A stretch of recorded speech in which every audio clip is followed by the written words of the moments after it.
에스겔 45장 1절에서 8절에 있는 말씀, 에스겔 45장 1절에서 8절에 있는 말씀입니다.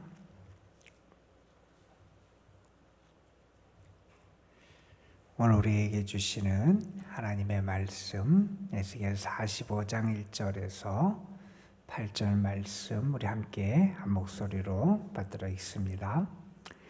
너희는 제비뽑아 땅을 나누어 기업으로 삼을 때에 한 구역을 거룩한 땅으로 삼아 여호와께 예물로 드릴지니 그 길이는 25,000척이요 너비는 10,000척이라. 그 구역 안 전부가 거룩하리라. 그 중에서 성소에 속할 땅은 길이가 500척이요 너비가 500척이니 네모가 반듯하며 그 외에 사방 50척으로 전원이 되게 하되 이 측량한 가운데에서 길이는 25,000척을 너비는 10,000척을 측량하고 그 안에 성소를 둘지니 지극히 거룩한 곳이요 그곳은 성소에서 수종드는 제사장들 곧 하나님께 가까이 나아가서 수종드는 자들에게 주는 거룩한 땅이니 그들이 집을 지을 땅이며 성소를 위한 거룩한 곳이라. 또 길이는 25,000척을 너비는 10,000척을 측량하여 성전에서 수종드는 레위사에게 돌려 그들이 거주지를 삼아 마을 수물을 세우게 하고 구별한 거룩한 구역 옆에 너비는 5,000척 길이는 25,000척을 측량하여 성읍의 기지로 삼아 이스라엘 온 족속에게 돌리고 드린 거룩한 구역과 성읍에 기지된 땅의 좌우편 곧 드린 거룩한 구역의 옆과 성읍의 기지 옆의 땅을 왕에게 돌리되 서쪽으로 향하여 서쪽 구경까지와 동쪽으로 향하여 동쪽 구경까지니 그 길이가 구역 하나와 서로 같을지니라. 이 땅을 왕에게 돌려 백성 가운데 기업으로 삼게 하면 나의 왕들이 다시는 내 백성을 압제하지 아니하리라.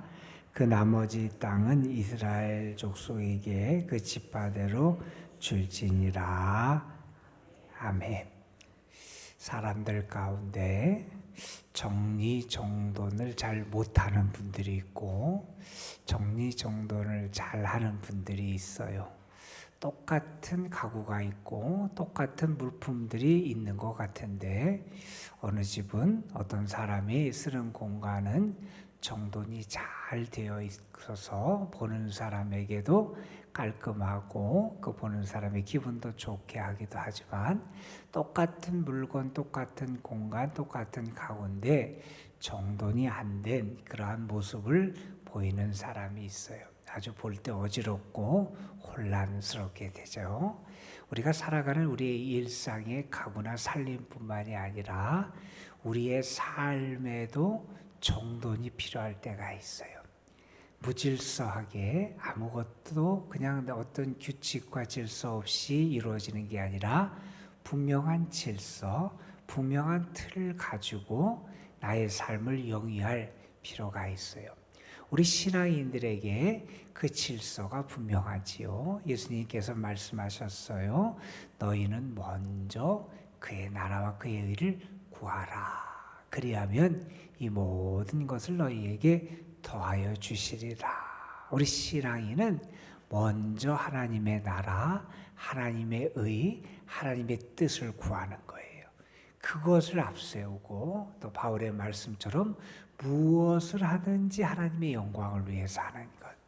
이런 믿음의 질서, 이것이 잘 세워져야 그 신앙이 혼란스럽지 않고 그 사람이 걸어가는 신앙의 길이 온전해질 수 있고 참 믿음의 삶을 살아갈 수 있게 됩니다. 여러분, 오늘 우리가 읽은 말씀도 우리 어떤 일상의 삶뿐만 아니라 영적인 질서, 정돌에 대한 교훈을 우리에게 주시는 말씀이에요. 우리가 에스겔 40장부터 이어지는 말씀이 어떤 말씀이냐면 이제 회복된 성전과 그리고 그 땅에 대한 환상을 하나님께서 에스겔에게 보여주신 말씀이 에스겔 40장부터 48장에 이어지는 거예요. 하나님이 회복시키시는 그 성전의 모습, 하나님이 회복시킨 그 땅에 대한 그런 교훈들을 주시는 그러한 말씀인데, 여러분 이 40장 이후의 말씀을 읽어보면 우리에게 좀 낯설고 잘 읽지 않는 말씀들이 또 간혹 등장을 하게 돼요. 성전의 구조가 나와요. 성전이 어떻게 돼 있고 어떤 땅으로 돼 있고 어떤 공간, 어떤 규모로 돼 있고 등등에 대한 성전의 구조에 대한 말씀도 나오고, 또 제사장은 어떤 직무를 감당하고 어떻게 해야 되는지에 대한 이런 말씀들도 나와요. 그리고 오늘 말씀도 있지만 땅을 또 어떻게 나누어야 되느냐 뭐 이런 말씀들이 나오고, 또 이스라엘의 지도자들은 어떻게 해야 하고 어떻게 살아가야 되는지 뭐 이러한 교훈들을 주는 말씀이 40장 이후에 등장하게 됩니다. 여러분 지금 에스겔이 처한 상황과 이스라엘 백성이 처한 상황은 바벨론의 포로로 끌려가 있는 상황이에요. 그렇죠? 포로로 끌려간 에스겔에게 하나님께서 환상과 비전을 보여주시면서 40장 이후에는 회복된 성전과 땅에 대한 환상을 보여주신 건데, 지금 에스겔도 그렇고 이스라엘 백성이 바벨론 포로 생활을 하고 있습니다. 그런 이스라엘 백성들에게 하나님은 어떤 환상과 비전의 말씀을 주시느냐? 하나님의 성전이 회복될 거라는 거예요.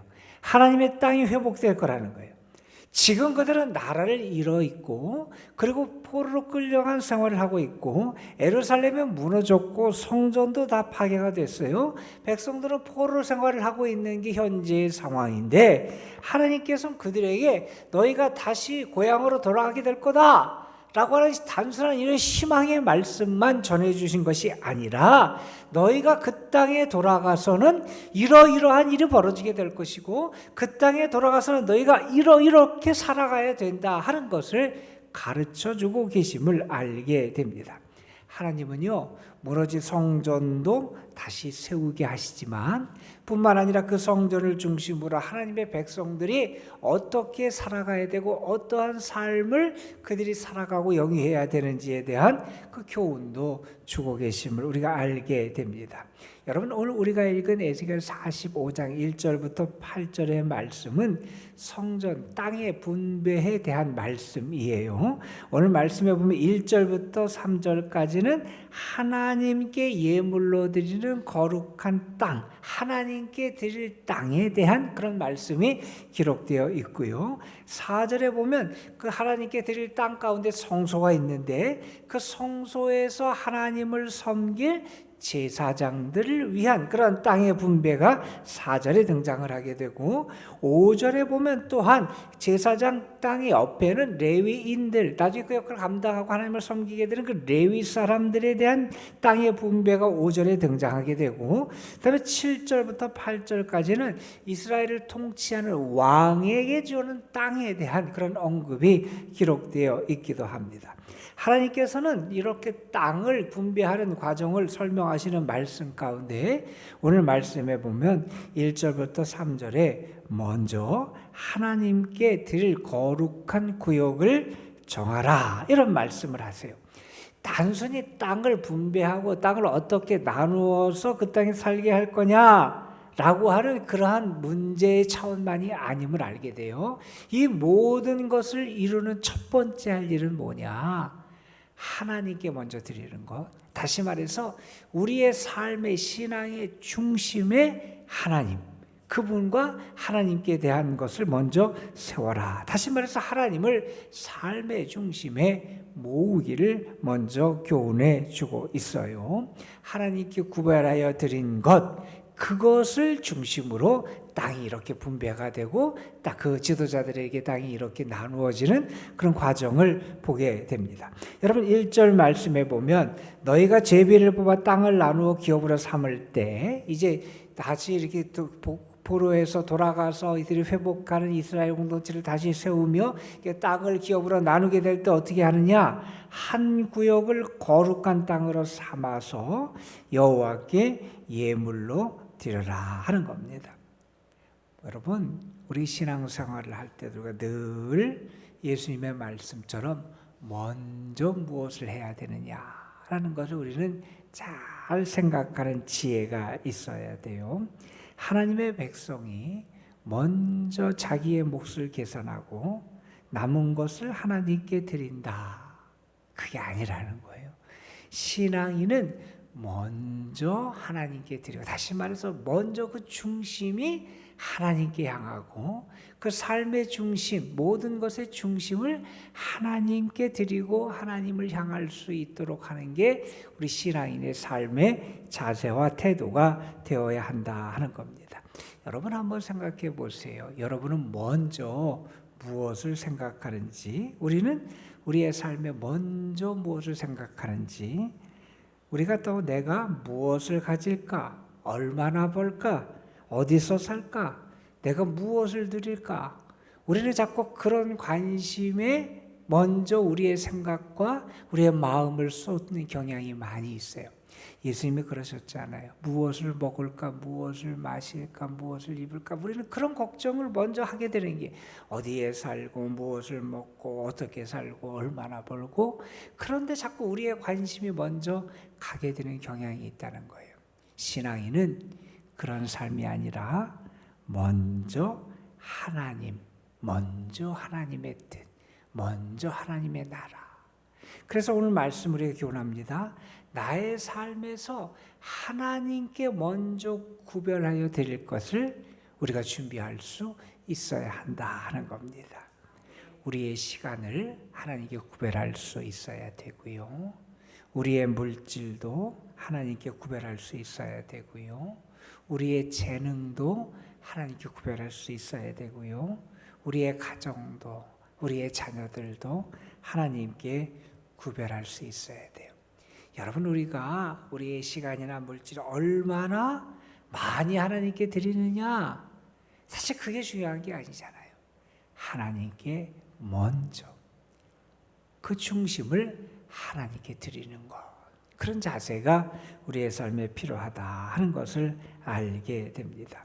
여러분, 우리가 먼저 하나님을 구하고 우리의 삶의 중심을 하나님께 세운다라는 것은 어떤 의미가 있냐면, 우리의 삶이 누구의 것이냐라는 것을 우리가 기억하는 것과 관련이 있어요. 우리가 이것을 잊어버리게 될 때 자꾸 나 중심, 내 유익과 나의 편안함과 나의 어떤 것을 먼저 붙잡으려고 하는 그런 생각이 있어요. 그런데 우리의 삶의 진정한 주인이 하나님이시다 하는 것을 알고 인정하게 될 때 그 중심을 먼저 하나님께 드릴 수 있는 삶이 회복되게 된다 하는 겁니다. 여러분, 이렇게 1절부터 3절에 하나님께 먼저 구별하여 드리는, 하나님께 거룩한 땅을 구별하여 드리는 것에 대한 언급이 있은 다음에, 그 다음에 이제 4절에 보면 제사장들이 성소를 섬기면서 그들이 지낼 땅에 대한 분배에 대한 것을 우리에게 얘기를 해 줍니다.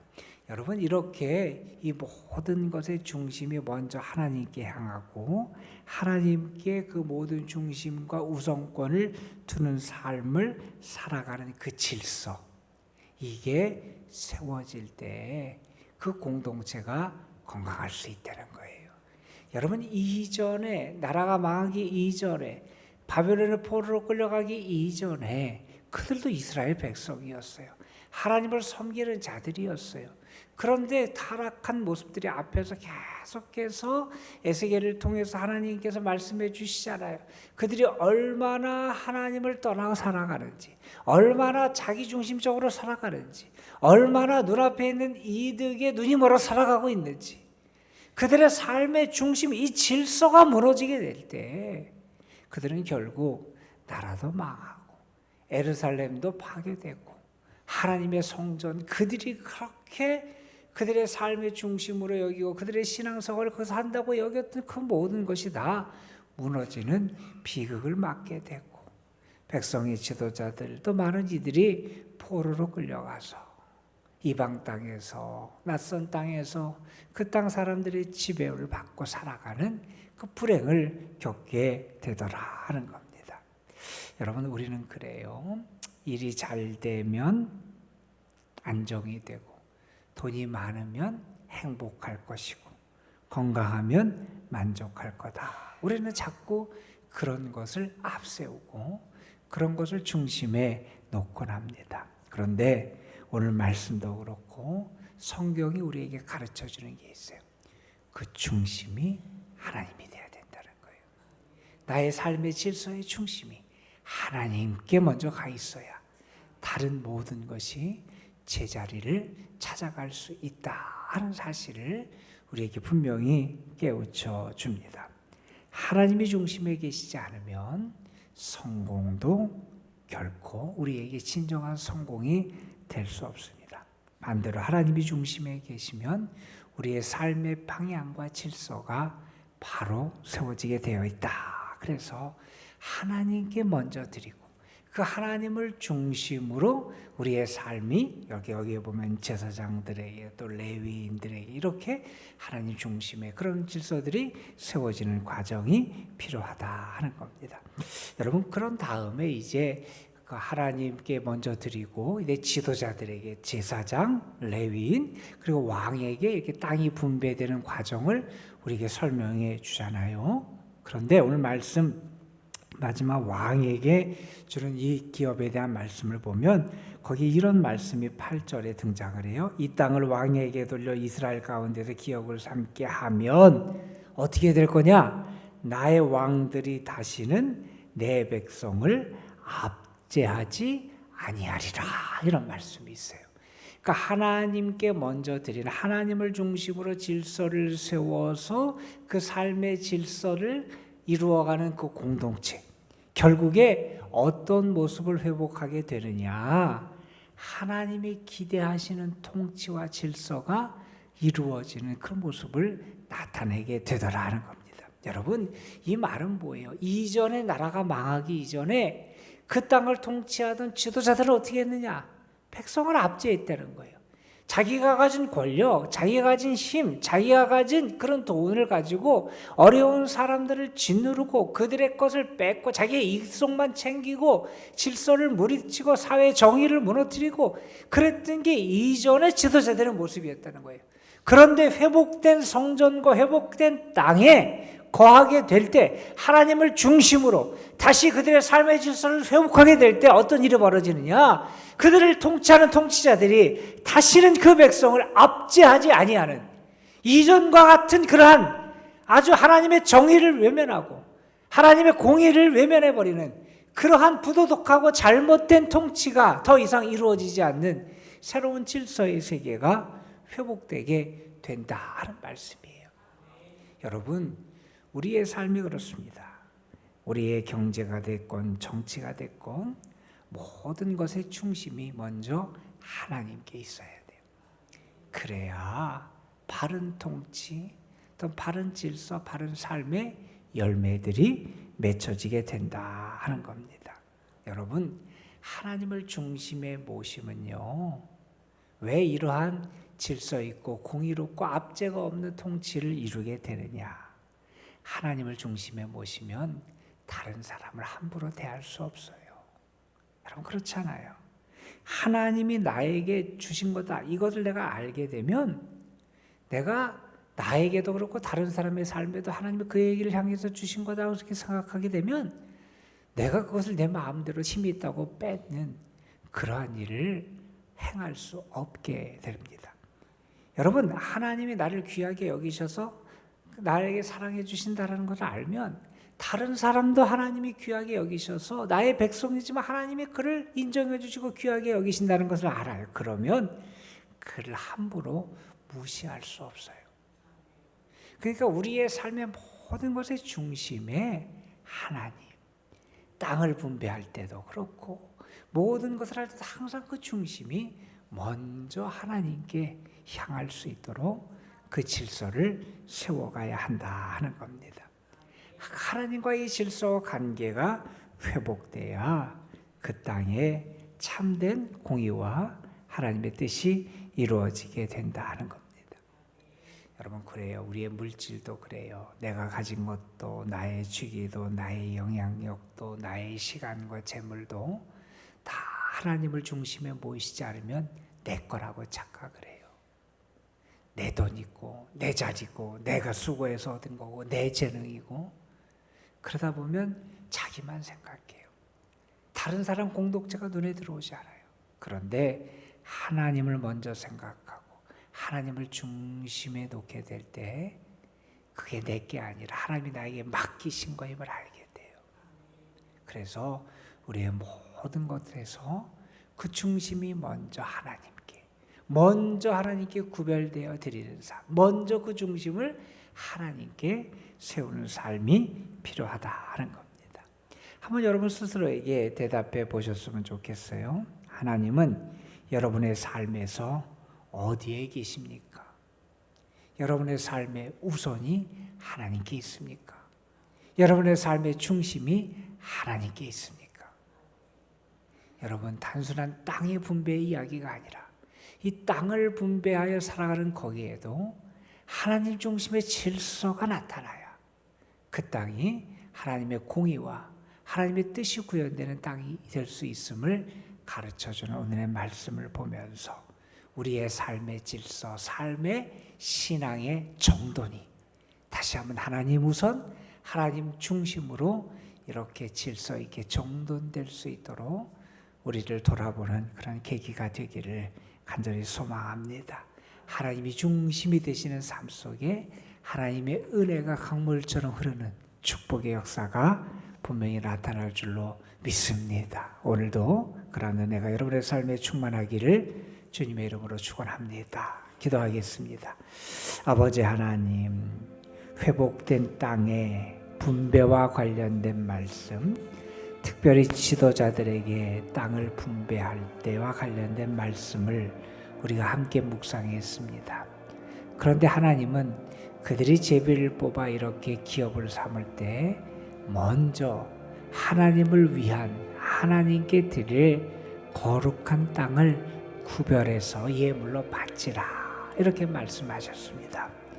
그들이 먼저 하나님을 생각하고 그들의 삶의 중심에 하나님을 모시고 하나님을 향한 삶을 살아가는 것이 얼마나 소중하고 귀한 것인지를 알려주는 말씀 우리가 함께 묵상했습니다.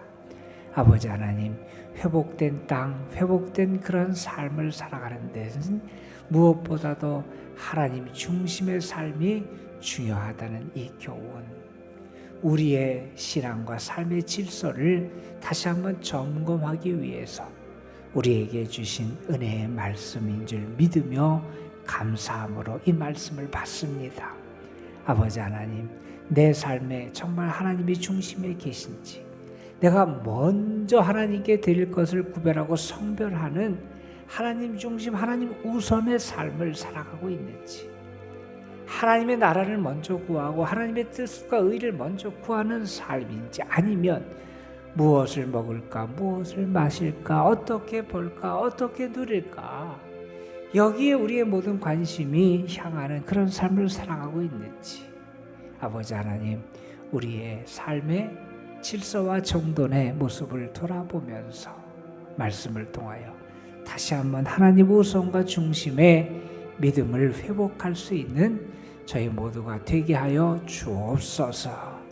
그래서 우리가 거하는 땅에도 하나님의 공의와 정의와 은혜가 강물처럼 흐르는 역사가 나타나 하나님의 다스림의 은혜를 함께 누리는 그러한 행복이 가득할 수 있도록 은혜의 복을 더하여 주옵소서. 오늘도 주님 앞에 나와서 기도합니다. 믿음으로 기도하며 하늘의 은혜를 구하며 주의 권능의 손길이 우리를 인도하시고 다스리시길 소망하며 주의 은혜를 구하는 이들 하나님 긍휼히 여겨주시고 저들의 부르짖음을 들어주시고 저들의 간구에 응답하여 주시고 하나님의 선하심과 자비하심을 충만하게 나타내 주옵소서. 오늘도 연로하신 주의 자녀들에게는 하나님 건강함과 마음의 평안도 주시고 육신적인 연약함과 상처와 아픔 속에 있는 영혼들에게 하나님이 치유의 손길과 회복의 은혜를 더하여 주시고 하나님의 강건함을 회복할 수 있도록 복의 복을 더하여 주옵소서. 삶의 중요한 문제 앞에서 하늘의 은혜와 도우심을 구하는 이들도 있습니다. 하나님 저들을 불쌍히 여겨주시고 주님의 사랑으로 저들을 붙잡아 주옵시며 무엇보다도 열린 문의 축복이 저들의 삶에 나타날 수 있도록 인도하여 주옵소서. 하나님이 열어주셔야 되고 하나님이 길을 내주셔야 되고 하나님이 함께 다스리고 이끌어 주셔야 우리가 살아갈 수 있음을 믿습니다. 하나님 그러한 은혜로 오늘도 우리의 삶을 충만하게 채워 주옵소서. 기도하는 영혼들 주의 이름을 간절히 부릅니다. 사모하며 하늘의 은혜만을 구합니다. 하나님의 살아계심과 능력과 그 사랑과 선대하심을 믿으며 오늘도 주님의 이름을 부르는 이들 하나님이 친히 저들의 목자가 되어주시고 친히 역사하여 주시고 친히 오른손으로 붙잡아 주옵소서. 우리 구주 예수 그리스도의 이름으로 기도드리옵나이다. 아멘.